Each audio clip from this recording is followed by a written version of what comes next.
বাংলাদেশের বাইরে পৃথিবীর বিভিন্ন প্রান্তে যেখান থেকে চ্যানেলে দেখছেন আপনাদের সকলকে সাদর আমন্ত্রণ তৃতীয় মাত্রা দেখবার জন্য। সাম্প্রতিক নানা বিষয় নিয়ে আলোচনার জন্য আমার সঙ্গে স্টুডিওতে রয়েছেন আমার বসা আছেন বাংলাদেশ জাতীয়তাবাদী দল বিএনপি কেন্দ্রীয় নির্বাহী কমিটির প্রশিক্ষণ বিষয়ক সম্পাদক এবং জাতীয় সংসদ সদস্য এ.বি.এম. মোশাররফ হোসেন এবং আমার ডানে রয়েছেন সিনিয়র সাংবাদিক মঞ্জুর ইসলাম। স্বাগত আপনাদের দুজনকেই তৃতীয় মাত্রায়। আমি এ.বি.এম. মোশাররফ হোসেন, বাংলাদেশ জাতীয়তাবাদী দল বিএনপির সর্বোচ্চ যে নীতি নির্ধারণী কমিটি, সেখানে নতুন 4 জন যুক্ত হচ্ছেন জাতীয় স্থায়ী কমিটিতে। রুহুল কবির রিজভী, ইসমাইল জবিউল্লাহ, ফরহাদ হোসেন ডোনার এবং মিস্টার আমানুল্লাহ আমান। সো এই ইনক্লুশনকে আপনি কীভাবে দেখছেন? এবং আমরা যদি জানি যে এখনও বেশ কয়েকটি পদ খালি আছে। ধন্যবাদ আপনাকে, ধন্যবাদ আমার সহলোচন মঞ্জু ভাই। দর্শকদেরকে আমি শুভেচ্ছা জানাচ্ছি। আপনি দেখবেন যে বিএনপির নীতি নির্ধারক যেই কমিটি, যেটাকে আমরা স্থায়ী কমিটি বলি, সেই কমিটি দীর্ঘদিন ধরে অনেকটা পদ খালি রয়েছে। তারপর আমাদের ইতিমধ্যে আপনি দেখেন যে যারা খুব গুরুত্বপূর্ণ ভূমিকা পালন করতেন স্থায়ী কমিটির, যেমন আমাদের মহাসচিব মির্জা ফখরুল ইসলাম আলমগীর, আমাদের সাবেক স্পিকার জমিরুদ্দিন সরকার। ফখরুল ইসলাম আলমগীর যদি রাষ্ট্রপতি ইনশাল্লাহ যদি হয়ে যায় 20 তারিখ, তাহলে এই পদটি শূন্য হবে। জমিরুদ্দিন সরকারের জায়গা শূন্য হয়েছে। এর আগে আপনি দেখেন আরেকজন আমাদের স্থায়ী কমিটির মেম্বার আছে রফিকুল ইসলাম মিয়া, সে অনেকদিন অসুস্থ। সুতরাং স্থায়ী কমিটিতে আমাদের নীতি নির্ধারণে যে কন্ট্রিবিউশনটা রাখা দরকার, সেটা হয়তো শূন্যতার কারণে অনেকে রাখতে পারছেন। আমি মনে করি এই যে 4 জনকে দেওয়া হয়েছে, আমি মনে করি এই ক্ষেত্রে কিছুটা হলো সহায়ক হবে। বরং আরও তো 3টি পোস্ট খালি আছে। ব্যক্তিগতভাবে আমি মনে করি যে এগুলি পূরণ করা উচিত, যাতে সবাই যার যার অবস্থান থেকে দলের জন্য কাজ করতে পারে। আর আরেকটা বড় চ্যালেঞ্জ হয় যে কোনো সময় দেখবেন সরকারি দল এবং দল, মানে সরকার এবং দল, এই দুইটার মধ্যে অনেক সময় একটা কনফ্লিক্ট তৈরি হয়। তো এক্ষেত্রে আমার মনে হয় যে দায়িত্বশীল নেতৃবৃন্দ যদি এই দায়িত্বটা পালন করে, হয়তো দুটার মধ্যে একটা চেক আপ ব্যালেন্স করা যেতে পারে, যে একটা অংশ দল পরিচালনা করলো, একটা অংশ সরকারকে সহায়তা করলো। তো আমার মনে হয় সেই দৃষ্টিকোণ থেকে আমাদের মাননীয় চেয়ারম্যান হয়তো আজকে এই পদক্ষেপটা নিয়েছে। হয়তো এখন আরেকটা জিনিস আপনি দেখবেন যে আমাদের দলের মধ্যে কাঠামোগতভাবে, যেটা এক্সিকিউটিভ কমিটি আমরা যেটা বলি, সেখানেও কিন্তু বেশ কিছু পরিবর্তন এখানে আনতে হবে। কারণ আমাদের মহাসচিব চলে গেছে, অলরেডি রিজাইন করেছে, ওখানে আমাদের মহাসচিব দিতে হবে। মহাসচিব দিলে আবার অন্যান্য পদগুলির মধ্যে একটা সমন্বয় করতে হবে। সুতরাং এই সময়টা আমি মনে করি যে দলকে পুনর্গঠনের একটা সঠিক সময়, কারণ সরকারের যাত্রা কিন্তু সবে শুরু হয়েছে। এবং বোধ করি সরকারের পুনর্গঠনেরও একটা সময়, মানে প্রধানমন্ত্রী যেভাবে শুরুতে ধারণা দিয়েছিলেন মন্ত্রীদের কাছ থেকে পাওয়া তথ্য অনুযায়ী 6 মাস 180 দিন, 180 দিন উনি দেখবেন। 180 দিনও কালকে আগামীকাল মনে হয় শেষ হয়ে যাচ্ছে, মানে আজকেই আর কি 17, হ্যাঁ আগামীকালকে, রাইট, আগামীকাল শেষ হয়ে যাচ্ছে। যদি শেষ হয়ে যায়, মানে আজকে শেষ হচ্ছে, আগামীকাল 7ম মাস শুরু হবে আর কি। এখানে তারপর আপনি দেখবেন আমাদের এলজিডি মন্ত্রী যদি চলে যায়, এখানে এটা পোস্টটা খালি হয়ে যাচ্ছে। তারপর আমাদের এর আগেও আমাদের পার্বত্য চট্টগ্রাম বিষয়ক মন্ত্রী পদত্যাগ করেছে, এবং অনেক জায়গায় আমাদের মাননীয় মন্ত্রী যারা আছেন তারা 2টা-3টা করে মিনিস্ট্রি দায়িত্ব পালন করছে। এই ক্ষেত্রে তাদের উপর একটা ব্যাপক কাজের প্রেশার চলে যায়। সুতরাং সরকারের লক্ষ্য হলো জনগণকে স্বস্তি দেওয়া, দেশটাকে স্মুথলি পরিচালনা করা। সেই ক্ষেত্রে আমার মনে হয় আমাদের মাননীয় চেয়ারম্যান এইগুলি নিয়ে হয়তো চিন্তা ভাবনা করছেন। মঞ্জুর ইসলাম, সাংবাদিক হিসেবে আপনি কি মনে হচ্ছে? রাজনৈতিক দলের যে সাংগঠনিক অবস্থা, এটা একটা হিউম্যান বডির মতো। টোটাল বডিতে ব্লাড সার্কুলেশন থাকতে হবে। একটা হাতে অনেক বেশি মোটা হয়ে গেল, আরেক হাত চিকন হয়ে গেল, এটা আসলে স্বাস্থ্যকর সংগঠন মনে হয় না। স্বাস্থ্যকর সংগঠন মানেই হলো সুস্থ এবং ভাইব্রেন্ট সংগঠন, হলো টোটাল সংগঠনের মধ্যে একদম তৃণমূল পর্যায় থেকে উপর পর্যন্ত ব্লাড সার্কুলেশনটা থাকতে হবে। এখন যে বিএনপির যে বয়স, তাতে আমার মনে হয় যে ছাত্রদলকে গুরুত্ব দেওয়া উচিত। ছাত্রদলের কিন্তু বয়স হয়েছে, অনেক দিন পরে ছাত্রদলের একজন সদস্য স্ট্যান্ডিং কমিটির মেম্বার হয়েছেন আমানুল্লাহ আমান। না, আগে সালাউদ্দিন আহমেদ আছেন, আগে সালাউদ্দিন আহমেদ আছে, হ্যাঁ, কিন্তু রুহুল কবির রিজভী এখন হলো, আমানুল্লাহ আমান তো এখন হলো। কিন্তু ছাত্রদলের তো সেই অর্থে প্রথম হলো সালাউদ্দিন ভাই। এর আগে তো ছাত্রদলের কেউ স্ট্যান্ডিং কমিটির মেম্বার হয় নাই। এবং ছাত্রদলইতে কিন্তু এখন যে বেসটা মাঠে, ময়দানে এবং সংসদে, এখন কিন্তু মেজরিটি কিন্তু ছাত্রদল ব্যাকগ্রাউন্ড আছে।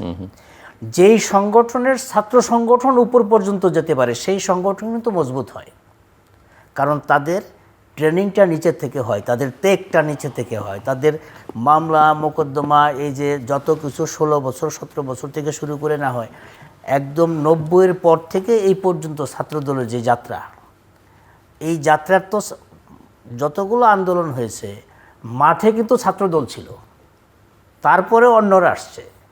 যেমন 90-এর আন্দোলনে এখন ধরেন আমাদের 24-এর যে আন্দোলন, এই 24-এর আন্দোলনে হিরো হয়ে গেল নাহিদরা, কিন্তু 90-এর আন্দোলনে তো হিরো আমানুল্লাহ আমান এবং তার সাথে যারা অ্যাসোসিয়েট, সেই হিরোরা কিন্তু এখন পর্যন্ত মাত্র ঢুকলেন স্ট্যান্ডিং কমিটিতে।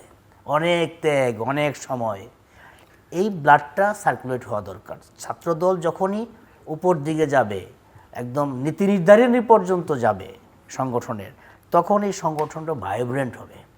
এছাড়া এই যে অমুকে এইটা সমুকে এইটা, দলের বিশ্বস্ততা, দল অনেক নেতাকে বিশ্বাস করে না, এই যে অবিশ্বাস জন্ম দেওয়ার যে একটা সুযোগ তৈরি হয়, এইটা কিন্তু নানা কারণে হয়।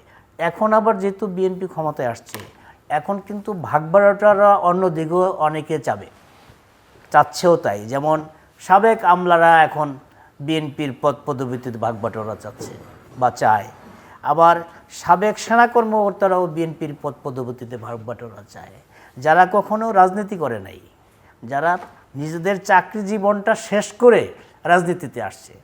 চাকরি জীবন শেষ করার পরে রাজনীতিতে আসছে কয় বছর? 10 থেকে 12 বছর বা 11 বছর বা 15 বছর। সেই 15 বছর রাজনীতি করে একজন মানুষ স্ট্যান্ডিং কমিটির মেম্বার হয়ে যায়, আর 50 বছর রাজনীতি করে সে সংগঠনের কোনো ভালো গুরুত্বপূর্ণ জায়গায় যেতে পারে না। এই জায়গাটাই বোধহয় এখন বিএনপিকে ভাবতে হবে, যে তৃণমূলের যারা সংগঠন করেছে, যারা ছাত্রদল করেছে, যারা যুবদল করেছে, যারা স্বেচ্ছাসেবক দল করেছে, তাদেরকে সামনে নিয়ে আসা। মোশাররফ যেটা বললেন যে অনেকগুলো পদ এখনও খালি আছে, বিভিন্ন জেলা পর্যায়ের, থানা পর্যায়ের যে পুনর্বাসন করা, ত্যাগীদেরকে যে সামনে নিয়ে আসা, সম্মেলন করা, এইটা এখন বোধহয় সময় আসছে। কারণ 6 মাস পার হয়ে যাচ্ছে, এখন সরকার এবং দল কিন্তু এক। এবং সরকারের পুনর্গঠনের কি আপনি কোনো সম্ভাবনা দেখেন? সরকারের পুনর্গঠন তো করতেই হবে। সরকারের পুনর্গঠন এই জন্য করতে হবে, পদ কিন্তু সরকারেও খালি হয়ে যাচ্ছে। যেমন একটা পদ দিয়ে কিন্তু 3টা শূন্যস্থান হচ্ছে। মহাসচিবের পদ, ওনাকে ঘিরে কিন্তু 3টা পদ, একটা হলো মহাসচিবের শূন্য পদ, আরেকটা হলো মন্ত্রণালয়ের পদ, আরেকটা হলো ওনার নির্বাচনী আসনের যে পদ, সংসদ সদস্য, ওনাকে কেন্দ্র করি তো 3টা। সুতরাং এই মোশাররফ একটা কথা বলে যে এক একজন মন্ত্রী 3টা 4টা মন্ত্রণালয়ের দায়িত্বে আছেন। 3টা 4টা মন্ত্রণালয়ের দায়িত্বে থাকার কারণে হয়েছে যে আমি বোঝা নিতে পারবো 1 মণ, আমার উপর 10 মণ বোঝা দিয়ে যাচ্ছে। এখন আমি নড়তেও পারছি না, সরতেও পারছি না, আমি কাজও করতে পারছি না, আমি আগাতেও পারছি না। সেই কারণেই কিন্তু প্রধানমন্ত্রীর সাথে মন্ত্রীরা দৌড়ে পারছে না। প্রধানমন্ত্রীর স্পিড হলো রকেটের গতিতে, আর অনেক মন্ত্রীদের গতি হলো ঠেলাগাড়ির স্পিডে। তো সেই কারণে এই স্পিড কিন্তু সমন্বিত হচ্ছে না। সমন্বয় করতে হলে ভাগ করে দিতে হবে, কাজ ভাগ করে দিতে হবে, লোককে কাজে লাগাইতে হবে। আর আরেকটা বিষয় হলো সঠিক লোককে সঠিক জায়গায় নিয়োগ দিতে হবে। মিস্টার মোশাররফ হোসেন, আমরা বিএনপি স্ট্যান্ডিং কমিটি নিয়ে কথা বলছি, কিন্তু পার্লামেন্টারি স্ট্যান্ডিং কমিটির সিংহভাগ এখন পর্যন্ত গঠিত হয়নি। 6 মাস চলে গেছে এবং বিএনপি এর আগেও এই বিষয়ে সমালোচিত হয়েছে যে আগেও যখন ক্ষমতায় বা সংসদের সংখ্যাগরিষ্ঠ আসন ছিল বা সরকারে ছিল, বিএনপি স্ট্যান্ডিং কমিটি করার ব্যাপারে আগ্রহটা খুব বেশি ছিল না বা অনেক বিলম্ব হয়েছে, অনেক দেরিতে। সো এই বিষয়ে আপনাদের বক্তব্য কি? মানে অনেকে মানে এটাই তো স্বাভাবিক যে সংসদীয় পদ্ধতিতে সংসদীয় কমিটিগুলো অনেক বেশি গুরুত্বপূর্ণ। জি না, আপনি সঠিক বলেছেন। এর মধ্যে দেখেন আমাদের এই 2টা অধিবেশন গিয়েছে, 3য় অধিবেশন আহ্বান করেছে 27শে আগস্ট। কারণ আমাদের এর মধ্যে বেশ কিছু বিগত ইন্টিরিয়াম গভর্নমেন্টের কাজগুলি সংসদে বৈধতা দিতে হয়েছে, যার কারণে আইন প্রণয়ন বলেন বা এই যে 133 তার সঙ্গে কমিটি করার কি সম্পর্ক? না, কমিটি করার সম্পর্ক হলো যে আমাদের নেতৃবৃন্দ ওইদিকে এত বেশি মনোযোগ দিতে হয়েছে যে এইদিকে হয়তো মাননীয় প্রধানমন্ত্রী দিতে হবে। কারণ আপনি জানেন স্থায়ী কমিটিগুলি কিন্তু গঠন করার প্রস্তাবটা দেয় মাননীয় প্রধানমন্ত্রী নিজে। উনি ঠিক করে কে কোন স্থায়ী কমিটির দায়িত্ব পালন করবে। আমি যতটুকু আমার কাছে যতটুকু তথ্য আছে, এই 27 তারিখ যে অধিবেশনটি হবে, এই অধিবেশনে হয়তো বাকি সব কমিটিগুলি হয়ে যাবে। সুতরাং যেই একটি গ্যাপ আছে, এই গ্যাপটা মনে হয় থাকার আর কোনো সুযোগ নেই আমি যতটুকু জানি। এটা আসলে প্রথম দ্বিতীয় অধিবেশনে হয়ে গেলে ভালো হতো। কারণ হচ্ছে কি, দেখেন ক্যাবিনেট যেটা হয়েছে, ক্যাবিনেট কিন্তু নতুন বেশি, পুরাতন কম। তো পুরাতন নেতারা যারা আছেন তারা না পেলেন মন্ত্রিত্ব, না পেলেন কোনো কিছু, তাদের মধ্যে তো একটা ক্ষোভ আছে। তারা অতীতে দুইবার তিনবারের মন্ত্রী ছিলেন, স্ট্যান্ডিং কমিটির মেম্বার আছেন, তারা কিছুই পেলেন না। তারা কোনো একটা অনুষ্ঠানে গিয়ে এই পুতুলের মতো বসে থাকেন। কিন্তু তারা যদি অন্তত কিছু না হোক, একটা স্ট্যান্ডিং কমিটির সভাপতি যদি হয়, অন্তত পতাকাটা নিয়ে তো এলাকায় যেতে পারে। এটাও তো একটা মান সম্মানের বিষয়। সেটা তো ধরেন ব্যক্তিগত চাওয়া পাওয়ার ইস্যু, কিন্তু দেশের স্বার্থে, সরকারের স্বার্থে, সংসদীয় গণতন্ত্রের মধ্যে স্ট্যান্ডিং কমিটি যেগুলি হয়ে যায়, তখন এটাও কিন্তু সরকারকে হেল্প করতে পারে, মন্ত্রণালয়গুলোকে হেল্প করতে পারে।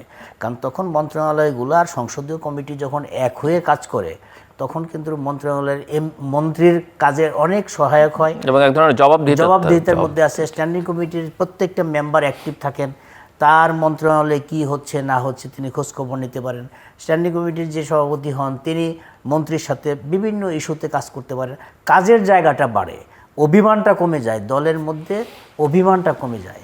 এখন অভিমান একটা বড় দলের মধ্যে চাওয়া পাওয়া, ব্যক্তিগত চাওয়া পাওয়াটা কিন্তু থাকবে। এটা আপনি অ্যাভয়েড করে সরকার চালাইতে পারবেন না, দল চালাইতে পারবেন না। আমাকে হয়তো দেওয়া হলো, আমি হয়তো চাইলাম হলো একটা কামান, আমাকে দেওয়া হলো একটা বন্দুক, আমি তো সন্তুষ্ট না। কিন্তু আমি যাতে সন্তুষ্ট থাকি, এটাও কিন্তু দলের এবং সরকারের একটা এজেন্ডার মধ্যে থাকবে। মঞ্জুর ইসলাম, আমি আপনাকে একটা প্রশ্ন করতে চাই গণমাধ্যমের একজন হিসেবে। গতকাল 15ই আগস্ট গেছে, 75 সালে সেই নির্মম হত্যাকাণ্ডের দিন, বঙ্গবন্ধু শেখ মুজিবুর রহমানের হত্যাকাণ্ড। তার ইতিহাসে ইতিবাচক ভূমিকা, দুর্বলতা, সীমাবদ্ধতা, পরবর্তী পর্যায়ে তার কন্যা যখন দেশ চালিয়েছেন, সেই সময়কার ইতিহাস এবং একটা অভ্যুত্থানের মধ্য দিয়ে তার পতন, এই চিত্রগুলো আছে। কিন্তু আমার প্রশ্ন একটা, সেটা হচ্ছে যে এই 15ই আগস্টকে ঘিরে গত কয়েক বছর আমরা বাংলাদেশের সংবাদ মাধ্যমকে যেভাবে দেখেছি, এই যে সংবাদ মাধ্যম ক্ষণে ক্ষণে সময় অনুযায়ী সরকারেকে থাকলো, তার মুখের দিকে তাকিয়ে তার চেহারা বদলে যায়। যেমন আমি কালকে দেখবার চেষ্টা করছিলাম যে কতগুলো পত্রিকা আসলে এই 15ই আগস্ট বা এই হত্যাকাণ্ডের খবর মানে এই বার্ষিকীটি প্রথম পাতায় স্থান দিয়েছে, কে সেটাকে ব্যাক পেজে নিয়ে গেছে, আগে কি করছিল এবং কে এটা আলোচনার মধ্যেই আনেনি। আমি তো আপনার কাছ থেকে শুনতে চাই। এটা হচ্ছে কি, বাংলাদেশের আমাদের 56 বছর স্বাধীনতার বয়স হয়েছে, দেশের বয়স হয়েছে, কিন্তু আমরা বাংলাদেশের এই যে ফোর স্টেট যেটাকে বলি, এই ফোর স্টেট কিন্তু শুধু নামে, এটা কিন্তু কোনো স্টেটের মধ্যেই পড়ে না। যেমন এর আগে 16 বছর আমরা যে একটা রিজিয়ম দেখেছি, সেইখানে আমরা প্রায় সকল গণমাধ্যমে, প্রায় ধরেন আমি বলবো যে 99% গণমাধ্যমের চাওয়াটাই ছিল প্রধানমন্ত্রী কিভাবে সন্তুষ্ট থাকে, প্রধানমন্ত্রী কোনটা করলে খুশি হয়, তথ্যমন্ত্রী কোনটা করলে খুশি হয়, ওবায়দুল কাদের কোনটা করলে খুশি হয়। দল কেন্দ্রিক, আজকে তো সেরকম পরিবেশ আছে বলে মনে হয়। আমি আসতেছি, দল কেন্দ্রিক, সরকার কেন্দ্রিক এরকম একটা বিষয় আছে। আবার ইন্টেরিয়ামের সময় যখন ছিল, তখন বলা হলো যে গণমাধ্যম অবাধ স্বাধীন, কিন্তু গণমাধ্যমে যারা কাজ করেছে তারা বুঝতে পেরেছে কি পরিমাণ স্বাধীন ছিল গণমাধ্যম। আর এখন যেটা হচ্ছে, এখন আপনার গণমাধ্যমের এখন আমরা বলি যে কাকের মাংস কাকে খায় না, কিন্তু গণমাধ্যমে এখন কাকের মাংস কাকে খাচ্ছে। এখন প্রতিযোগিতা শুরু হয়েছে, কে কাকে ল্যাং মেরে কে কোনটা দখল করবে, কে কার উপরে উঠে যাবে। এইখানে আবার দুইটা ভাগ হয়ে গেছে। একটা হলো ধরেন প্রত্যেকটা গণমাধ্যমে তো ব্যক্তিকেন্দ্রিক প্রত্যেকটা মানুষের রাজনৈতিক বিশ্বাস থাকে, সেই রাজনৈতিক বিশ্বাস কখনো প্রকাশ পায়, কখনো প্রকাশ পায় না। গত 16 বছর যারা আমরা গণমাধ্যমে ছিলাম, এইখানে আমরা কি বলতে পারবো যে কোনো হাউজে বিএনপির লোক ছিল না? বা এখন যে অবস্থা, এখন কি আমরা কেউ বলতে পারবো কোনো হাউজে আওয়ামী লীগ বা অন্য ভাবধারার লোক নাই? কিন্তু এখন দেখা গেল যে বিএনপির মধ্যে, সরকারি দলের মধ্যে যেটা হয়ে গেছে, যে বিএনপি বিটের সাংবাদিক আর গণমাধ্যমের ওই অফিসের মধ্যে বিএনপির সমর্থক সাংবাদিক, এইখানে দুইটা গ্রুপ বানিয়ে ফেলছে। বিএনপি বিটার সাংবাদিক হলে তাকে নিয়ে উপরে বসিয়ে দেওয়া হচ্ছে। এখন বিএনপি বিটার সাংবাদিক মানেই মনে করা হচ্ছে যে সে বিএনপির একদম বা সলিড বিএনপি, তার মধ্যে কোনো ভেজাল নাই। কিন্তু এখন আপনি আমাকে বলেন, দৈনিক সংগ্রামের যিনি বিএনপি বিট কাভার করছেন তিনি কি বিএনপির? কিন্তু তাকে আমি বিএনপি ধরে মনে করতেছি একদম সলিড, একদম কষ্টি পাথর দিয়ে মাখানো হয়েছে। এখন 15ই আগস্টের যে ঘটনাটা ঘটছে, এটা তো আপনি যদি গণমাধ্যমে, খবরের কাগজে বা টেলিভিশনে যদি আপনি কোনো নিউজ নাও দেন, 15ই আগস্টের ঘটনা কি আপনি অ্যাভয়েড করতে পারবেন বা এটা ইতিহাস থেকে মুছে ফেলতে পারবেন? আমরা যদি কিছুই না করি, জাস্ট ঘটনাটা কি, এটাও তো একটা নিউজ, এটা তো একটা ইতিহাস।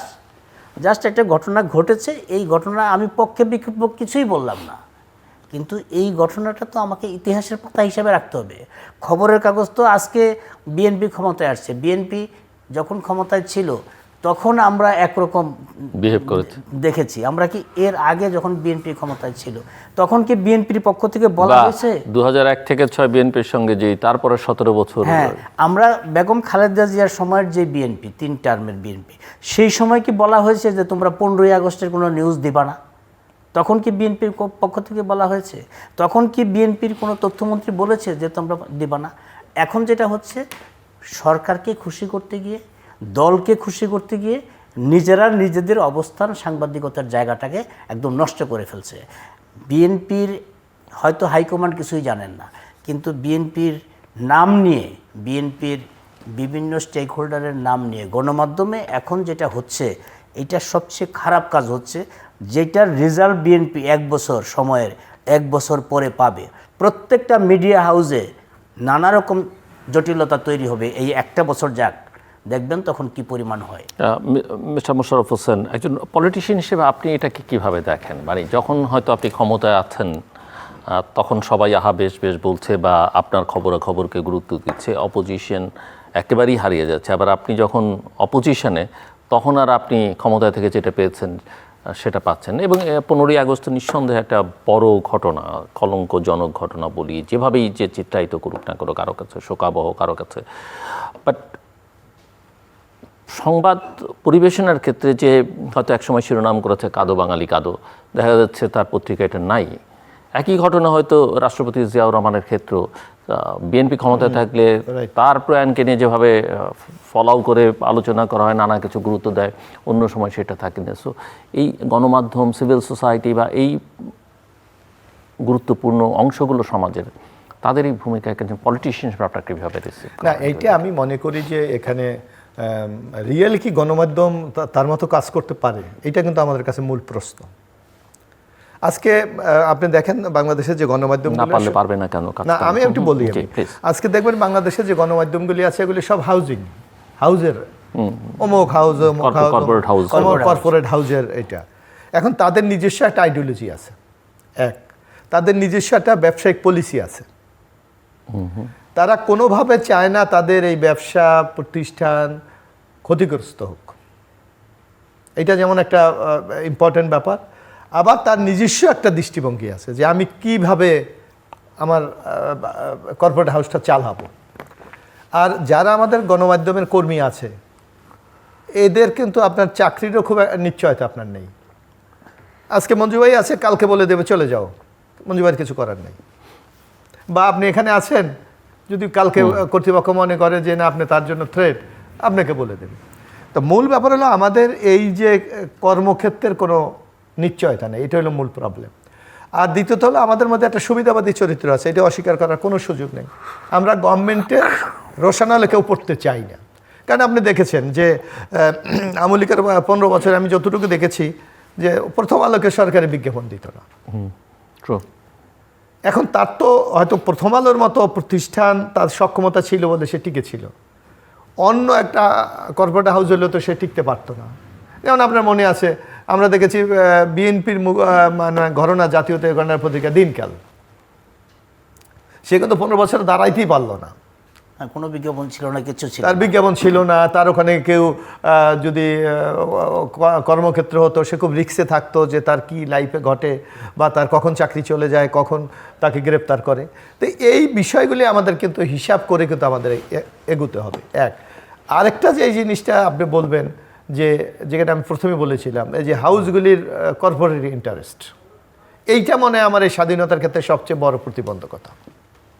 কেউ রিস্ক নিতে চায় না, কেউ চায় না তার ব্যবসা প্রতিষ্ঠানটা প্রতিবন্ধকতা তৈরি হোক, কেউ চায় না যে তার ইনকাম ট্যাক্স তাকে, কেউ চায় না তাকে দুদক তাকে নোটিশ করুক।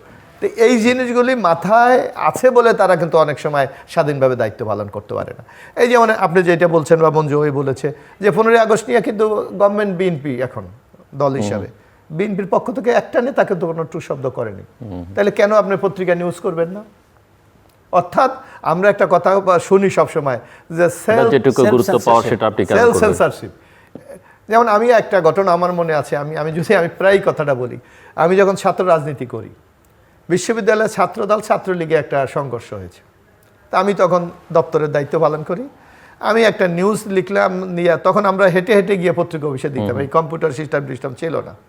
একটা পত্রিকা আমি গিয়ে দিয়ে আসলাম যে এই ঘটনা ঘটছে, আমাদের যেটা বক্তব্য। পরের দিন আমি দেখলাম হুবহুব সব নিউজ ঠিক আছে, যেখানে ছাত্র দল ওখানে ছাত্রলীগ লিখে দিছে, আর যেখানে ছাত্রলীগ ছাত্র দল, অর্থাৎ টোটাল নিউজের মেরিটটা চেঞ্জ হয়ে গেছে। মানে ঘটনা ছিল যে ছাত্রলীগ আইসা ছাত্র দলের উপর হামলা করছে, এই ছাত্রদল এই দুইটা শব্দ চেঞ্জ করে দেওয়ার পরের দিন দর্শক পাঠকরা জানলো যে ছাত্রদল ছাত্রলীগ উপর হামলা করছে। এবং আমার ওই নিউজটা একটা মনে আছে যে আমি একটা বানান ভুল লিখেছিলাম, তারা ওই বানানটাও চেঞ্জ করেনি, ওইটা ভুল চেপে দিছে।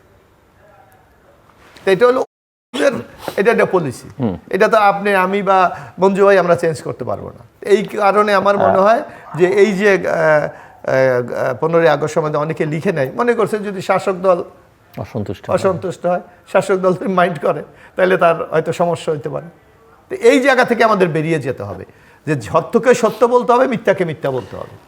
এতে কে অভিমান করলো, কে আমার উপর রুষ্ট হলো, এটা দেখা, তাইলে আপনি কিন্তু স্বাধীন গণমাধ্যম দাঁড়াবে না কখনোই। আমি একটা এই মুহূর্তে আলোচিত বিষয়ে আপনার দৃষ্টি আকর্ষণ করতে চাই, সেটা হচ্ছে দেশে জ্বালানি সংকট, বিদ্যুৎ সংকট তীব্র থেকে তীব্রতর হচ্ছে, এবং স্বয়ং মন্ত্রী বলছেন যে এই সমস্যার সহজ সমাধান খুব নেই। কিছু কিছু পদক্ষেপ নেবার চেষ্টা হচ্ছে, সেগুলো আবার নানা কারণে নানান মহল থেকে নানান বিবেচনায় সমালোচিত হচ্ছে। এবং একই সঙ্গে এটা বলতে বলতে এখন স্বয়ং বিদ্যুৎ মন্ত্রী বা জ্বালানি মন্ত্রী এটাও বলছেন যে এমন একটা পরিস্থিতির দিকে বাংলাদেশ যাচ্ছে যে সরকারি কর্মকর্তা কর্মচারীদের বেতন দেওয়া কঠিন হয়ে যাবে। না, আমি ব্যক্তিগতভাবে মাননীয় বিদ্যুৎ জ্বালানি মন্ত্রীর এই প্রস্তাবের সাথে আমি একমত না। আপনি দেখেন ওনার, আমি ব্যক্তিগতভাবে মনে করি ওনার উচিত ছিল যে কী কারণে এই পরিস্থিতিটা তৈরি হয়েছে সেটাকে একটা ব্যাখ্যা করা। কারণ আপনি জানেন যে আওয়ামী লীগ 15 বছর ক্ষমতা ছিল, রেন্টাল কুইন্টাল নামে ওনারা যেই একটা ব্যবসা করেছে, এবারে 1 লক্ষ কোটি টাকা তার ঘরানার ব্যবসায়ীদেরকে দিয়েছে। আমি আগে যদি বুঝতাম তাহলে আমি লিস্ট নিয়ে আসতে পারতাম যে কোন কোন কোম্পানিকে কত টাকা তারা দিয়েছে। এবং তারা আপনি দেখেন বাংলাদেশে এই আমাদের গ্যাস কিন্তু আছে, আপনি 15 বছরে তারা একটা গ্যাস খুব অনুসন্ধানের কোনো উদ্যোগ গ্রহণ করেননি, বরং তারা এলএনজি স্পট মার্কেট থেকে কিনে ওই তাৎক্ষণিক একটা ব্যবসা করার একটা পদ্ধতি তারা গ্রহণ করেছিলেন, যেটা আমাদের এখন এই গ্যাস ব্যবস্থাকে নানা সংকটের মধ্যে ফেলে দিয়েছে। আপনার মনে আছে আরেকটি জিনিস, আওয়ামী লীগ গভর্নমেন্টের যে কয়টা জিনিস নিয়ে তারা খুব গর্ব অনুভব করতেন বা বলতেন তার যে কোনো বক্তব্য, একটা ছিল সমুদ্র বিজয়। আপনার সমুদ্রের সীমানা বিজয় করে তারা বলছে আরেকটা বাংলাদেশ আমরা পেয়েছি। তো ওই সমুদ্রতে আপনার ভারতেরও সীমানা, মিয়ানমারও সীমানা, তারা 2 রাষ্ট্রই অনুসন্ধান করে কিন্তু গ্যাস পেয়েছে।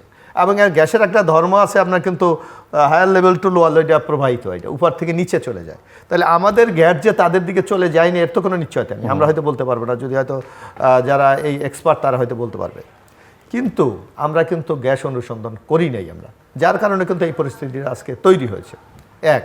আরেকটা দেখবেন যে আমাদের ভোলায় বিরাট একটা গ্যাস ফেল পেয়েছি, এই সরকার দেখেছি নানা প্রজেক্টে হাজার হাজার কোটি টাকা খরচ করেছে, অথচ আমরা এখন দেখি ভোলায় যদি আপনি ব্রিজ করেন সর্বোচ্চ 16,000 কোটি টাকা যাবে। তাইলে আমাদের যেখানে ভোলায় প্রচুর আমাদের গ্যাস পাওয়া গেছে, তা আমরা কেন এই ব্রিজ বা অন্য ভাবে এই গ্যাস অন্য জায়গায় কানেক্ট করার আমরা ব্যবস্থা নিইনি?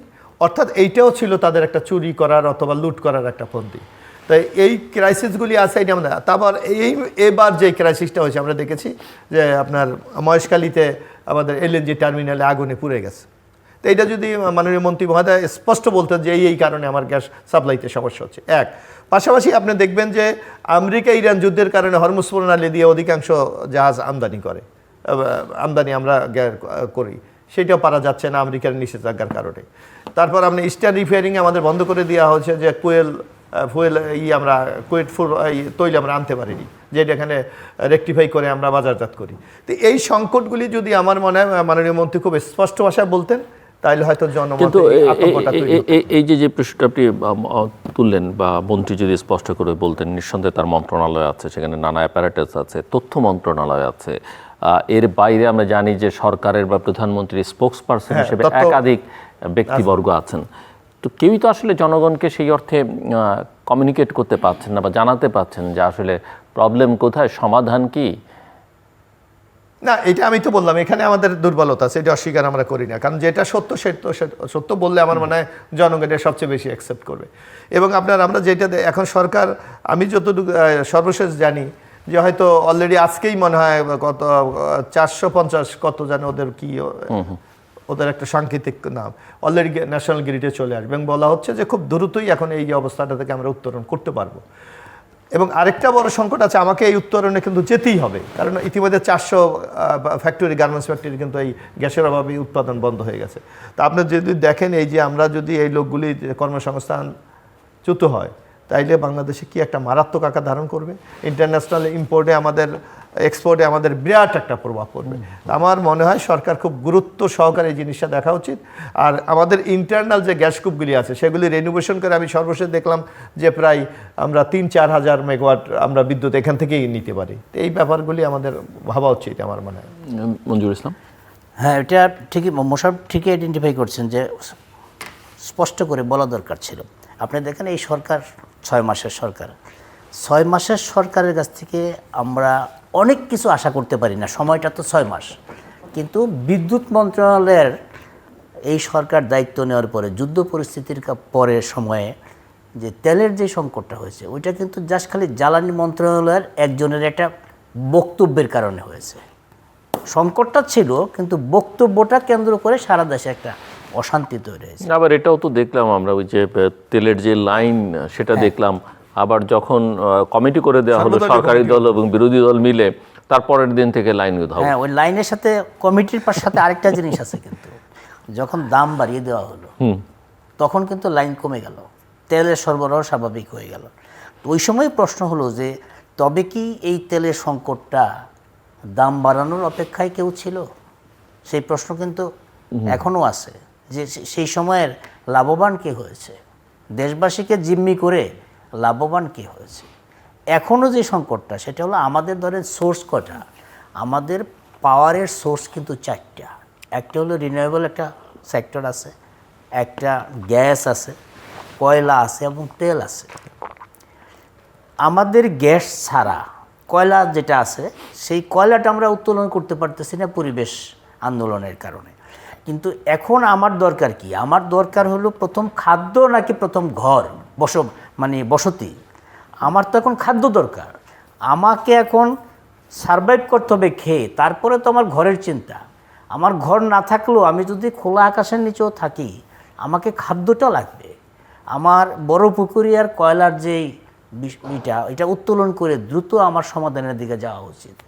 আর মাননীয় মন্ত্রী কালকেও দেখলাম যে সিপিডির প্রোগ্রামে উনি এই প্রথম অত্যন্ত হাম্বলভাবে বক্তব্য রাখছে। এর আগে ওনার বক্তব্যগুলো মনে হয়েছে যে উনি রাজা বাদশাহ স্টাইলে কথা বলতেছেন, এরকম একটা মনে হয়েছে আর কি। ওনার বক্তব্য হলো 2029 পর্যন্ত আপনি পরিকল্পনা নিয়েছেন। তো 2029 পর্যন্ত আপনি বাঁচবেন কিনা, আমি বাঁচবো কিনা, দেশবাসী বাঁচবে কিনা, এর গ্যারান্টি আছে? 2029-এ কী হবে না হবে সে তো পরের ব্যাপার। আমার আগামীকাল কি হবে সেটা কোনো প্ল্যান কিন্তু সেটাও দরকার, আগামীকালেও দরকার, আবার মধ্যমেয়াদী দীর্ঘমেয়াদী মধ্যমেয়াদী করেন, কিন্তু আমাকে এই মুহূর্তে বলতে হবে আমি কি করতেছি। এই মুহূর্তে যেটা হলো যে সেটা আমার ভাসমান যে টার্মিনাল, এই ভাসমান টার্মিনালের এইটা ঠিক না হওয়া পর্যন্ত আর কোনো বিকল্প নাই, আমি করতে পারবো না। আমি রিনিউয়েবল এনার্জি, আমি এটা এই মুহূর্তে চাইলেই আমি করতে পারবো না। ঘরে ঘরে আমি যদি প্রত্যেক দালানের উপরেও যদি আমি সোলার প্যানেল বসাই, এটা তো সময় লাগবে। আমার গ্যাস আমি আনতে পারতেছি না, আমি কয়লা উত্তোলন করতে পারতেছি না, তেল আমি আনতে পারছি না। তেল আনতে পারতেছি না, তার কারণ হলো আমার ফরেন রিজার্ভ এখন ওই পর্যায়ে নাই যে এই মুহূর্তে শুধু তেলের পিছনে সব টাকা দিয়ে আমি বসে থাকবো, ওইটা আমি পারবো না, আমার অর্থ মন্ত্রণালয় সেটা দিচ্ছে না। তো এখন আমি তো সংকটে আছি। এই সংকটের কথা যদি উনি আজকে 3 সপ্তাহ যাবত এই সংকটটা চলছে, উনি যদি প্রথম সময়েই যেই ঘটনা ঘটার সাথে সাথেই যদি জ্বালানি মন্ত্রণালয়ের পক্ষ থেকে স্পষ্ট করে বলা হতো যে এই হয়েছে, আমার এই 16 বছরের এই হয়েছে। যেমন ধরেন ইন্টেরিয়াম গভর্নমেন্ট কী করলো, একটা এই টার্মিনালের আরেকটা প্রস্তাব কিন্তু ছিল যেটা সামিটের ছিল। এখন সামিট হোক আর যাই হোক, একটা বিকল্প টার্মিনালের ব্যবস্থা তো ছিল। ইন্টেরিয়াম গভর্নমেন্ট সেই বিকল্প টার্মিনালের প্রস্তাবটা ক্যান্সেল করে দিয়ে চলে গেল। আজকে যদি সেইটা থাকতো তাও তো আমার একটা থাকতো। আর এই যে আমার আরও 3টা টার্মিনাল মাননীয় মন্ত্রী বলছেন 2029-এর মধ্যে 3টা টার্মিনাল করা হবে। একটা হলো পায়রাতে, একটা মোংলাতে, একটা হিরন পয়েন্টে, সুন্দরবনের হিরন পয়েন্টে 3টা টার্মিনাল করা হবে। এবং 2029-এর মধ্যে এটা নিরাপত্তার জন্য, অবশ্যই নিরাপত্তার জন্য আমি চাই। এখন টার্মিনাল যদি আরেকটা থাকতো অথবা একটা সাপোর্ট দেওয়ার থাকতো তবে কিন্তু এই সংকটটা হতো না।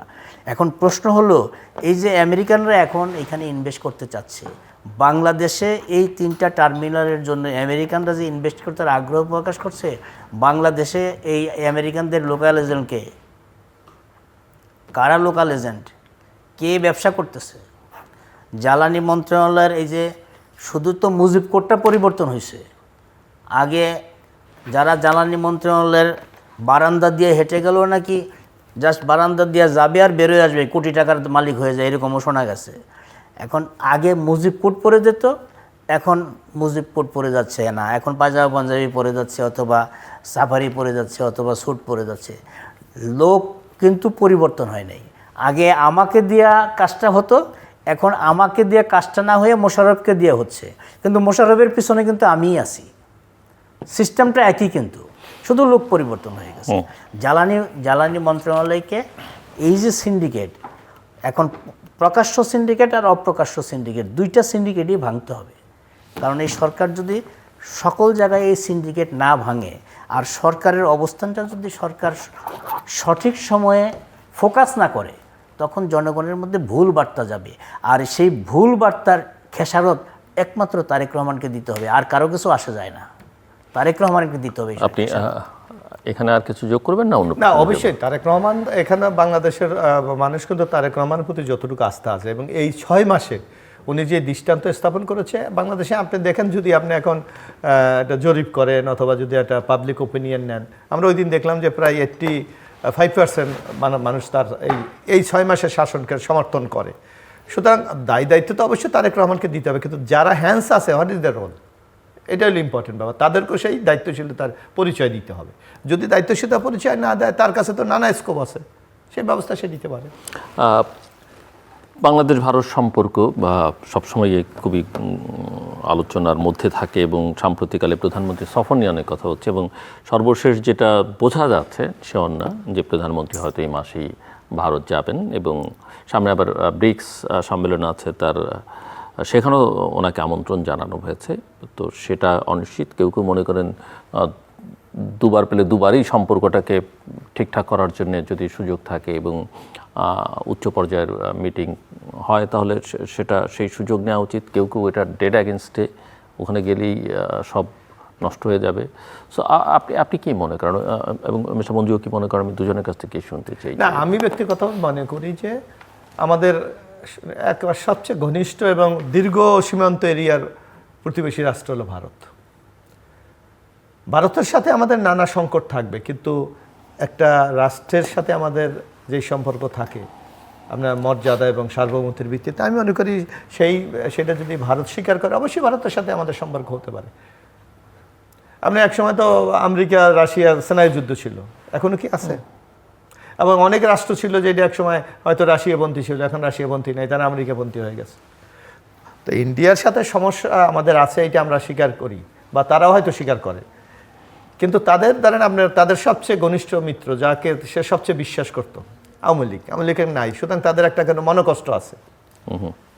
এর অর্থ যারা এখন আমরা ক্ষমতায় আছি, অর্থাৎ জাতীয়তাবাদী দলের সরকার, তারাও তো জনগণের সামগ্রিক স্বার্থকে রেখেই আমি মনে করি ভারতের সাথে একটা সম্পর্ক হওয়া উচিত। কারণ আপনি দেখবেন আমাদের সামনে কিন্তু একটা বিরাট চ্যালেঞ্জের জায়গা আছে, কারণ এই বছরই আমাদের গঙ্গা চুক্তির মেয়াদ শেষ, 12 ডিসেম্বর।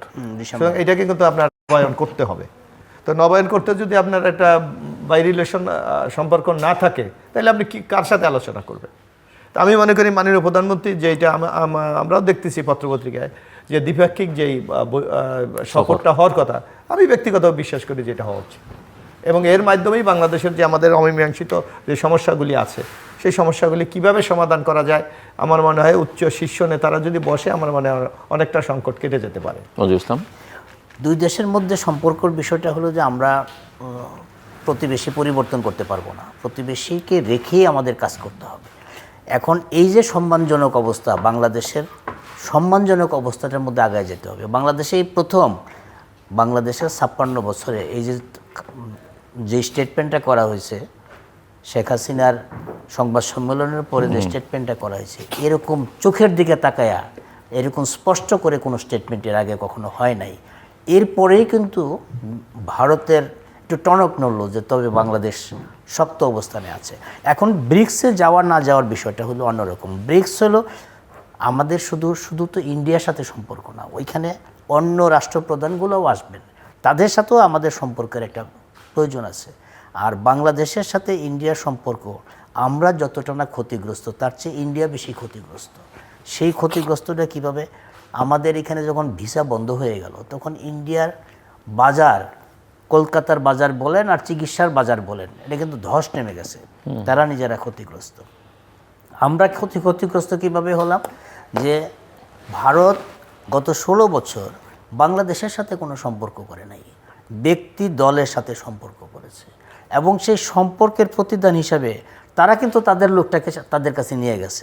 বন্ধুত্বের বিনিময়ে হোক, সম্পর্কের বিনিময়ে হোক, তারা তাদের বিশ্বস্ত জায়গাটা কিন্তু রেখেছে, যে তাদের লোকটাকে তারা নিয়ে গেছে। এখন ভারত যেহেতু ব্যক্তির সাথে সম্পর্ক করেছে, দলের সাথে সম্পর্ক করেছে, দেশের সাথে সম্পর্ক করে নাই, সেই কারণে কিন্তু দীনেশবাবু এসে বললেন যে আমরা নতুনভাবে শুরু করতে চাই।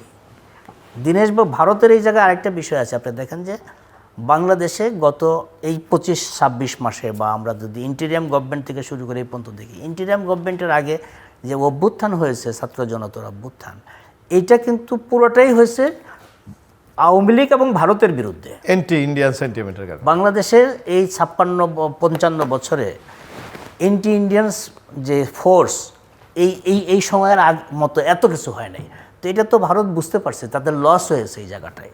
বাংলাদেশে এরকম অ্যান্টি ইন্ডিয়ান ফোর্স তাদের লস, এবং সেটা কেন হয়েছে? কারণ এইখানে তারা যে সমস্ত ডিপ্লোম্যাটদের, অত্যন্ত চৌকুশ ডিপ্লোম্যাট কিন্তু এখানে ছিল, তারা ব্যর্থ হয়েছে বাংলাদেশের সাথে এই অ্যান্টি ইন্ডিয়ান ফোর্স যাতে ডেভেলপ করতে না পারে বা উত্থান হতে না পারে, সেই জায়গাটায় তারা ব্যর্থ হয়েছে।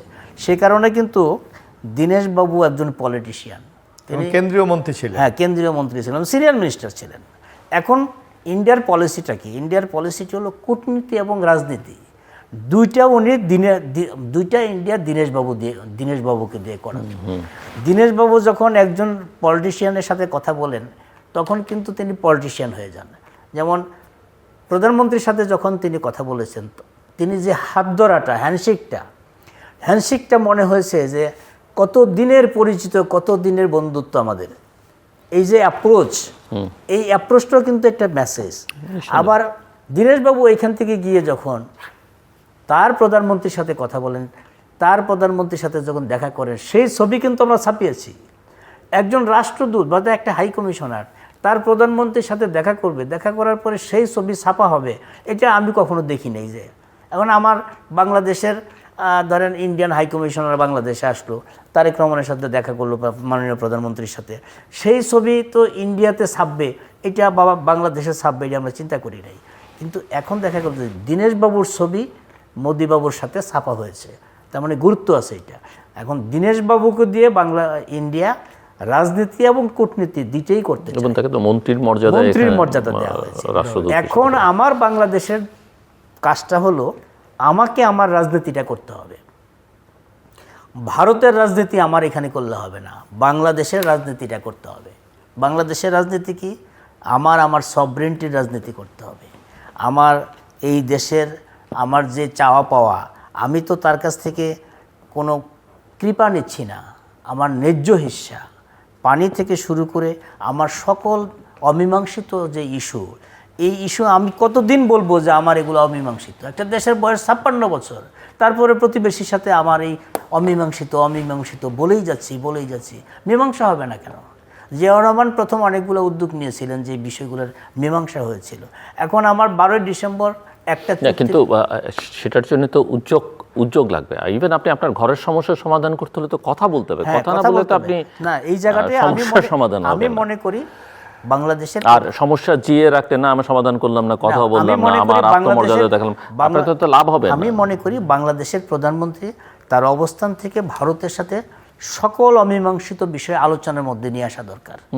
একটা টেবিলে না বসলে, কথা না বললে আমার কি চাওয়া, আমি কি চাই, আমি জানি না যদি এরকম একটা ধারণা, আমি যদি বলি যে কথা হচ্ছে এই মাসে তিনি যাবেন প্রধানমন্ত্রী, দ্বিপক্ষীয় সফরে যাবেন, যাওয়া উচিত, কথা বলা উচিত খোলামেলা, এবং সেটাকে এগিয়ে নেবার যদি সুযোগ থাকে, তিনি যদি ব্রিক্স সম্মেলনে যান, সেখানেও যদি নিশ্চয়ই দুই সরকার প্রধানের মধ্যে বৈঠক হবে, সেটার একটা ফলো আপ হিসেবে স্বল্প মেয়াদে সেটাও একটা হতে পারে। ব্রিক্সে গেলে তো আপনার সাইড মিটিং হতেই পারে, হবেই। আমি সেটাই হবেই, আমি বলছি যে এই সুযোগগুলো তো সুযোগ না, আমি বলছি যে এগুলো কাজে লাগানো দরকার। এটা সুযোগও কিন্তু, কারণ ব্রিক্সে গেলে আমার সাইড সম্মেলন, সাইটে মিটিং, ঠিক আছে, আমরা মর্যাদার পৃষ্ঠে তুলছি, আমরা দ্বিপক্ষীয় সফরটা আগে হলো, তারপরে আবার সাইড মিটিং হলো। এটা হয়তো আমার জাতিসংঘে যখন যায় তখন আমার আবার আরেকটা সুযোগ থাকবে সেপ্টেম্বরে। অনেক রকমের প্রতিবেশীর সাথে আমার যদি মিয়ানমারের সাথে সম্পর্ক থাকে, আমার যদি নেপালের সাথে সম্পর্ক থাকে, আমার যদি আরো আমার প্রতিবেশী অন্য যারা, আমি যদি চায়নার সাথে সম্পর্কে থাকতে পারি। এখন ভারতের সাথে এখনকার যে জিও পলিটিক্সের যেটা হলো, যে এখন বাংলাদেশ চায়নার দিকে যাবে না ভারতের দিকে থাকবে নাকি, কিন্তু একটা তো মাথায় রাখতে হবে, ফরগেট অ্যাবাউট জিও পলিটিক্স, ভারসাম্য, সে তো যেটা উনি বললেন যে প্রতিবেশী এবং আমার পুরোটা জুড়ে, এবং তার এখানে অনেক রকমের ফুটপ্রিন্ট আছে। আমার 4 ভাগের 3 ভাগ হলো তার সাথে, আমার স্বার্থ তার সঙ্গে জড়িয়ে, তার স্বার্থ আমার সঙ্গে জড়িয়ে, সমস্যার সমাধান। হ্যাঁ, তো সেই কারণেই বললাম যে প্রতিবেশী তো আমি পরিবর্তন করতে পারবো না। প্রতিবেশীকে প্রতিবেশীর জায়গায় রেখে আমার স্বার্থটা আদায় করতে হবে। স্বার্থ আদায়ের জন্য আমার প্রতিবেশীর সাথে বসতে হবে, প্রতিবেশীর সাথে বার্গেনিং করতে হবে, যে আমার কাছে তুমি এই পাও, তোমার কাছে আমি এই পাও, আমারটা আমাকে দাও, তোমারটা আমি তোমাকে দিয়ে দিচ্ছি। এই লেনদেনটা হইতে হবে। এখন ধরেন আমরা যতই এন্টি ইন্ডিয়ান অবস্থার মধ্যে যাই, আমি যদি একটু নির্মোহভাবে বাস্তবতার কথা বলি, আমার কাঁচা মরিচ দরকার হইলেও তো আমার ইন্ডিয়া থেকে আনতে হয়।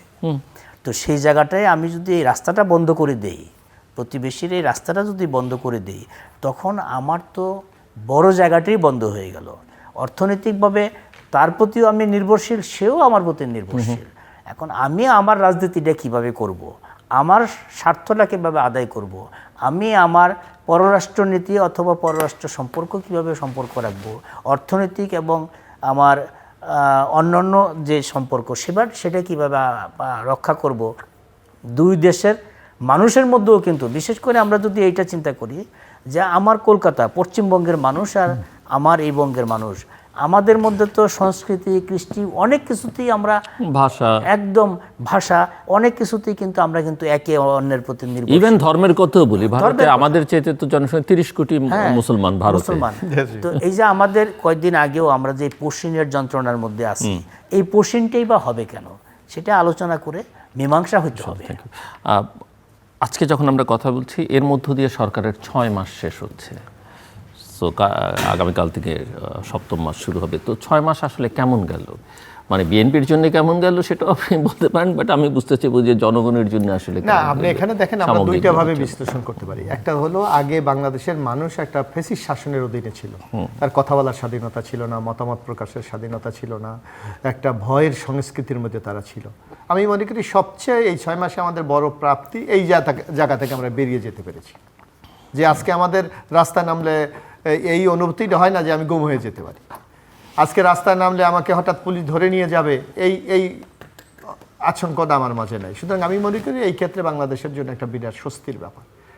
হ্যাঁ, এখানে তো আমার চ্যালেঞ্জও কিন্তু সরকারের কাছে আছে, কারণ 15 বছরের একটা জঞ্জাল, সেখানে আপনি অর্থনৈতিক বলেন, সামাজিক বলেন, আইন শৃঙ্খলা বলেন, এই জায়গা থেকে আমাদের বেরিয়ে যেতেও একটা বিরাট চ্যালেঞ্জের ব্যাপার ছিল। সেখান থেকে আমি মনে করি সরকার মোটামুটি সাফল্য যদি পুরোপুরি দাবি না করতে পারলো একটা অগ্রসর হচ্ছে। যেমন এখন আপনার এখন যেটা আমাদের ওই যে মব কালচার ছিল, সেই জায়গা থেকে আমরা বেরিয়ে আসছি, মোটামুটি বলা চলে যে আমরা বেরিয়ে আসছি।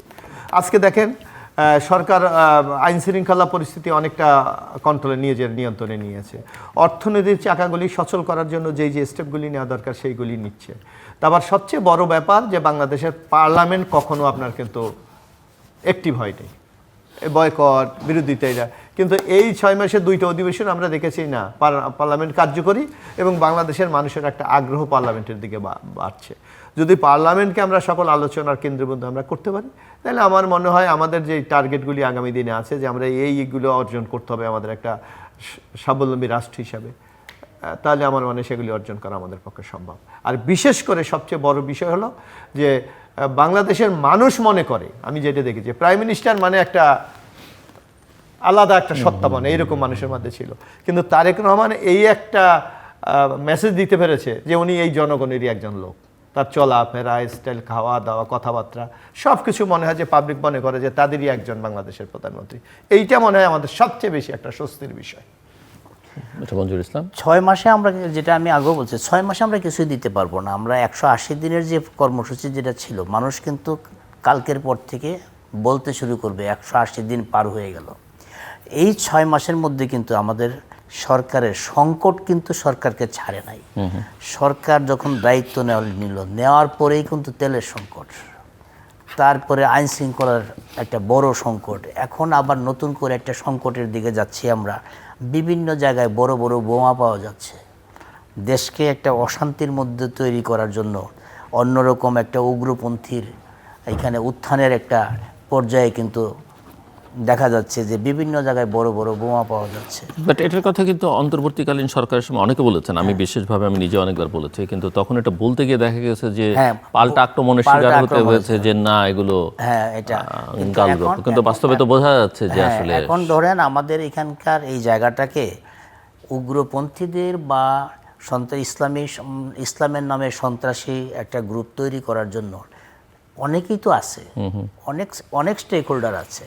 এখন যারা ধরেন আগে বোমা বানাতো, বিভিন্ন কারণে বোমা বানাতো, এজেন্সিও বোমা বানাতো, সাধারণ মানুষও বোমা বানাতো, রাজনৈতিক দলও বোমা বানাতো। এখন এরা না হয় বন্ধ হলো, কিন্তু আমার বাইরের যারা আছে তারা তো বোমা বানানো বন্ধ করে নাই। আমার জায়গাটা তারা উর্বর মনে করেছে। এইটা কিন্তু এখন একটা চ্যালেঞ্জের মধ্যে যাবে।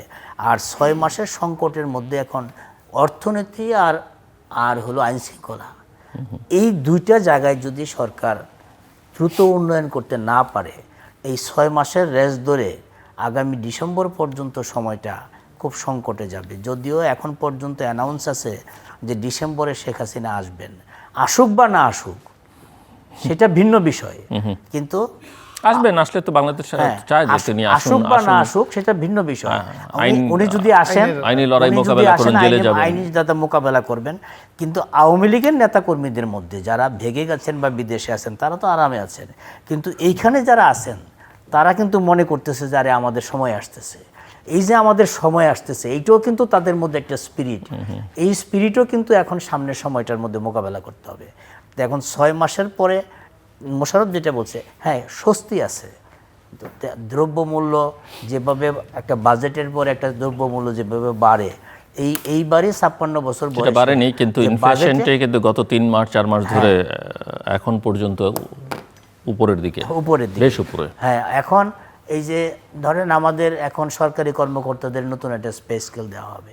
নতুন একটা পে স্কেল যদি দেয়, সরকারের একজন মন্ত্রী বলছেন বেতন দেয় কঠিন, ব্যাপারে পে স্কেল দিবে। এখন বেতন দেওয়া কঠিন, আবার অর্থ মন্ত্রণালয় থেকে তেলের টাকা ছাড় দেওয়া হচ্ছে না, তেল যে কিনবো সেটাও বাস্তবতা আছে। এখন আমাদের নানা রকম সংকট আছে। এখন আমাদের কাপড় হলো 10 হাত, আমি 12 হাতের মধ্যে এটাকে ম্যানেজ করতে হবে। এখন এই ম্যানেজমেন্ট যত বেশি দক্ষ হবে, আমাদের 10 হাতে 12 হাতের কাজ তত বেশি ইফেক্টলি আমরা করতে পারবো। মোশাররফ হোসেন, আমরা শেষের দিকে যে 2 মিনিটে ক্লোজিং। না, আমরা মনে করি যে বাংলাদেশে যে কথাটি আপনার যেটা বাস্তব সেটাকে আমাদের স্বীকার করতে হবে। আমি আশা করব যে সরকার যেমন চেষ্টা করছে এই সংকটকে উত্তরণের জন্য, পাশাপাশি আমরা যারা নাগরিক জনগণ, আমাদের কিন্তু একটা রেসপন্সিবিলিটি আছে, কারণ দেশটা কিন্তু আমাদের।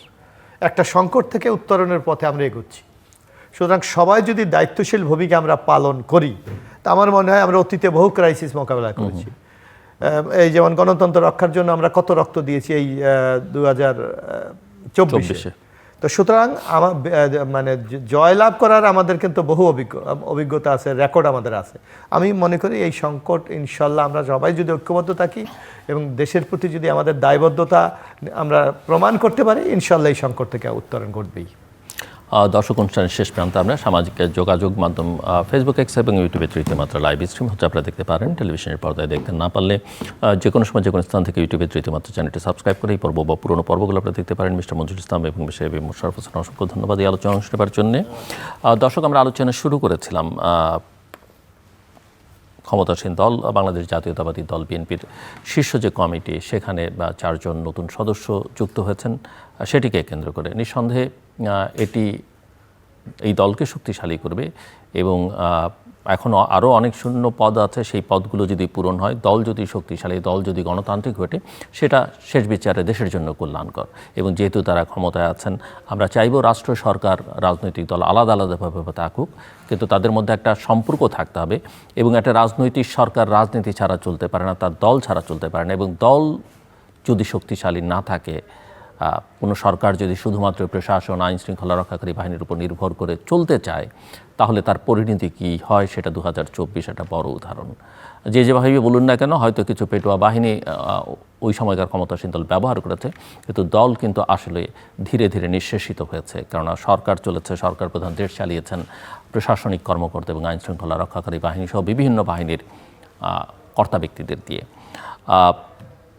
দলের স্ট্যান্ডিং কমিটির সদস্যপদ পূরণ হচ্ছে, কিন্তু আমরা লক্ষ্য করছি যে এখন পর্যন্ত জাতীয় সংসদের বিভিন্ন মন্ত্রণালয় সংক্রান্ত অধিকাংশ সংসদীয় কমিটি গঠন করা হয়নি। এই দুর্বলতা বিএনপি আগেও দেখেছে, কিন্তু সংসদীয় রাজনীতিতে সংসদীয় কার্যক্রমের সংসদীয় স্থায়ী কমিটিগুলো অত্যন্ত গুরুত্বপূর্ণ। আমরা আশা করব যে দ্রুততার সঙ্গে তারা এই কমিটিগুলো করবেন এবং কমিটিকে ইফেক্টিভলি রান করতে দিতে হবে। অনেক সময় দেখা যায় যে সংসদীয় স্থায়ী কমিটি আসলে সংশ্লিষ্ট মন্ত্রণালয়, মন্ত্রী, সচিবদেরকে চ্যালেঞ্জ করেন, তাদেরকে মিটিংয়ে ডেকে আনেন। কিন্তু একটা প্রবণতা আমরা অতীতে দেখেছি যে সংসদীয় স্থায়ী কমিটিতে যারা থাকে তারা মন্ত্রণালয়ের সঙ্গে প্রায় একীভূত হয়ে যান, হয়ে গিয়ে আসলে বিদেশে ট্রিপ বা এটা নানান সুবিধা নেবার চেষ্টা করেন। কিন্তু সংসদীয় কমিটির কার্যক্রম কিন্তু একেবারেই ডিফারেন্ট। আমরা 15ই অগাস্ট নিয়ে কথা বলছিলাম, বঙ্গবন্ধু শেখ মুজিবুর রহমানের হত্যাকাণ্ডের দিবস, এবং ইতিহাসে যার যেটা জায়গা সেটা কিন্তু তাকে দেওয়া উচিত। তার ভালো দিকও আলোচনা করা উচিত, তার দুর্বলতা, তার অন্যায় বা যে কোনো খারাপ দিক কিন্তু আলোচনা উচিত। কিন্তু আপনি সময় বুঝে কোনো বিষয়কে অনেক বড় করে তুলবেন, আবার সময় বুঝে উচ্চারণই করবেন না, এটা কোনো ভালো গণমাধ্যমের কাজ হতে পারে না, এটা সুস্থ রাজনীতির ধারণা। এবং আমাদেরকে কোথাও না কোথাও থেকে আসলে পরিবর্তনটা আনতে হবে। বিদ্যুৎ জ্বালানি এই সংকটটা তীব্র থেকে তীব্রতর হচ্ছে, কিন্তু আমরা আশা করব যে প্যানিক তৈরি না করে এর দ্রুততম সমাধান কি হতে পারে, স্বল্পমেয়াদে, মধ্যমেয়াদে, দীর্ঘমেয়াদে, এই বিষয়ে সরকারকে আরও তৎপর হওয়া দরকার। অনেকের মধ্যে একটা প্রবণতা আছে যে সব কিছু এটা রাষ্ট্রের মানে জাতীয়ভাবে করতে হবে। নিঃসন্দেহে রেগুলেটরি বিধিবিধান থাকা উচিত, কিন্তু প্রাইভেট সেক্টরকে ইনভলভ করা ছাড়া এই সমস্যার সমাধান কতখানি করা যাবে, এই ক্ষেত্রে একটু উদারতা হবে। কেউ কেউ বহির্বিশ্বের উদাহরণ দেন যে সব দেশে এটা কন্ট্রোল করে, এই তথ্য ঠিক নয়। এমনকি মার্কিন যুক্তরাষ্ট্র জ্বালানি খাত 80% হচ্ছে প্রাইভেট সেক্টরে। অবশ্যই তাদের যে রুলস রেগুলেশন বা সরকারের নিয়ন্ত্রণ সেটা সেখানে আছে। এটা একটা অত্যন্ত গুরুত্বপূর্ণ বিষয়। নিঃসন্দেহে ভয় সংস্কৃতি থেকে বাংলাদেশ বেরোবার চেষ্টা করছে 6 মাসে, যেটা আমরা দেখলাম। কিন্তু একই সঙ্গে মানুষ আসলে এখন ফলাফল দেখতে চাইবে, এবং আমরা আশা করব যে এখানে গভর্নেন্স, স্বচ্ছতা, জবাবদিহিতার জায়গাগুলো নিশ্চিত করতে হবে। দেশ শুধু দেশের ভেতরের মধ্যে যা আছে সেটা দিয়ে চলে না, বাইরের দুনিয়ার সঙ্গে আমাদের সম্পর্ক কি সেটা অত্যন্ত গুরুত্বপূর্ণ। প্রতিবেশী ভারতকে ঘিরে নানা রকমের সম্পর্কের টানাপোড়েন আছে, কেউ প্রবলভাবে ভারত ঘেঁষা, কেউ প্রবলভাবে ভারত বিরোধী। এইভাবে দেখলে আসলে চলবে না, এবং সেই বিবেচনা থেকে ভারত যেহেতু বৃহত্তর প্রতিবেশী, তার সঙ্গে আমার অমীমাংসিত বহু বিষয় আছে, এবং সেটা আসলে কথা বলে সমাধান করতে হবে। এবং ভারত যেহেতু বাংলাদেশের প্রধানমন্ত্রীকে তিনি নির্বাচিত হবার সঙ্গে সঙ্গে আমন্ত্রণ জানিয়েছে, কথা হচ্ছে এই মাসে তিনি যাবেন, যেতে পারেন। অনেকেই মনে করেন, আমার অতিথিরাও মনে করেন যে এই যাওয়াটা উচিত, এবং গিয়ে দরকার হলে ভারতীয় প্রধানমন্ত্রীকে বাংলাদেশে নিয়ে আসা উচিত, এবং এমনকি এই পরের মাসে যে ব্রিক্স সম্মেলন আছে সেখানেও প্রধানমন্ত্রী যেতে পারেন। এবং যত ঘন ঘন কথাবার্তা হবে আপনার যে সম্পর্কের যে টানাপোড়েন আছে সেটা দূর হবে এবং সমস্যাগুলো সমাধান করা সহজতর হবে। এনগেজমেন্ট ছাড়া আসলে সমস্যার সমাধান করা সহজ নয়। আর ডিনায়ালের যে সংস্কৃতি আমরা অতীতে দেখেছি, সেখান থেকে বেরিয়ে এসে যে বাংলাদেশে যে উগ্রপন্থার উত্থান, আগের সরকার এক সময় রাজনৈতিক কারণে সেটা ব্যবহার করেছে, অন্তর্বর্তীকালীন সরকার এটা আমলেই নেয়নি, বরং একটা পরিবেশ তৈরি করেছে এবং সেটার এখন প্রকাশটা দেখা যাচ্ছে। এই বিষয়ে সরকারকে অনেক বেশি সজাগ সতর্ক থাকতে হবে এবং মাথায় রাখতে হবে যে বিদ্যুতের সমস্যার মতো এই সমস্যাও কিন্তু তার অতীতে ছিল, নানা ষড়যন্ত্র তাকে মোকাবেলা করতে হয়েছে এবং এবারও এটা করতে হবে এবং সেটা মোকাবেলা অনেক সহজতর হবে না। কাজেই দেশের ভেতরে এবং বাইরে যে ষড়যন্ত্রগুলো আছে সেগুলো মোকাবেলা করা এবং এই উগ্রপন্থার উত্থানকে যে কোনোভাবে রহিত করা দরকার। রহিত না করলে সরকারের জন্য বড় বিপদও হতে পারে। দর্শক, আমাদের সঙ্গে থাকবার জন্য অসংখ্য ধন্যবাদ। আপনার সবার জন্য শুভকামনা।